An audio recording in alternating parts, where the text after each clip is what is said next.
this new administration accountable for their failures. Well, talk about out of control. A lot of observers say the situation at the southern border is out of control. You have just been there talking to some of your constituent cities and the people who run them. What did you see?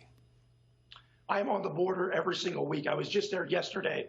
The Biden administration deserves an F for how they've handled this border crisis. And what is happening is because of their reckless policies, and I'll be very specific, in February, they did away with the PACER program, which allowed judges to determine these cases and in many cases,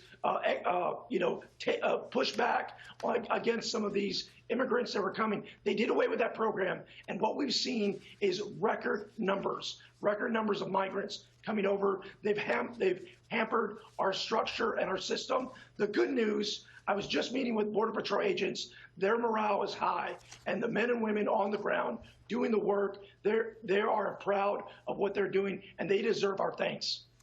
I want to play for you what Congressman Cuellar, your fellow congressman from Texas, from the Democratic side of the aisle, had to say about the situation at the border. He sees it somewhat differently. Listen.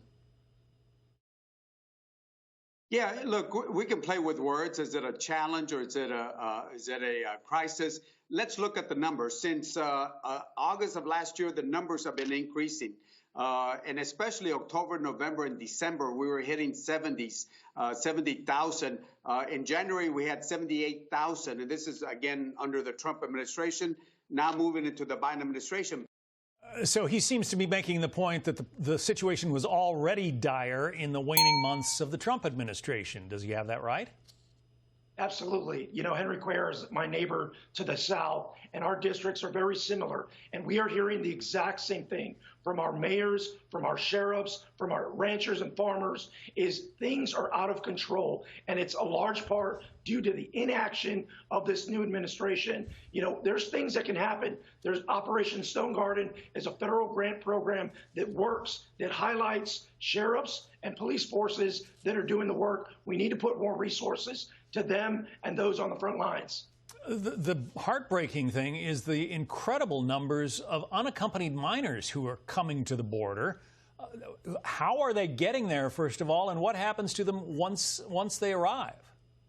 Absolutely. So I was in Carrizo Springs a week ago, and I was the first elected official to visit this facility, and this is what I saw. Within days, that facility was at max capacity. As I was talking to some of the migrants, they all were coming from Central America, Honduras, Guatemala, El Salvador. They were all coming from Central America.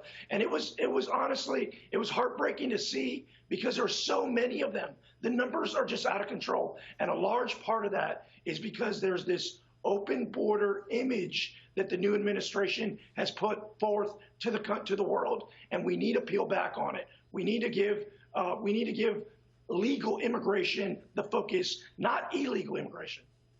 I want to play very quickly for you what Jen Psaki, the president's spokeswoman, said on Friday regarding the situation at the border. Listen. And this administration's focus is on digging out of the dismantled and inhumane immigration approach of the last administration. And that's why the president has proposed an immigration bill that would not only address the root causes that Leader McCarthy referenced in his letter, but would move beyond the policy of funding ineffective border walls by investing in smart security at ports of entry, and would also create a pathway to citizenship.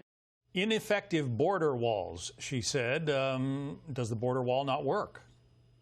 Their entire plan was to just do everything opposite of what the Trump administration did. That's a wrong approach. There's things that work, there's things that maybe could have done better, but instead of scrapping it all, instead of listening to the people that are on the ground every single day, like myself in the district, like Henry Cuellar in the district next to us, we see it every day. Our constituents see it every day. And what we need is a comprehensive border package that highlights all the needs to the men that are doing the work. Border Patrol agents, sheriffs, and police forces are at the front of that. We need to add technology. We need to use all of the above approach.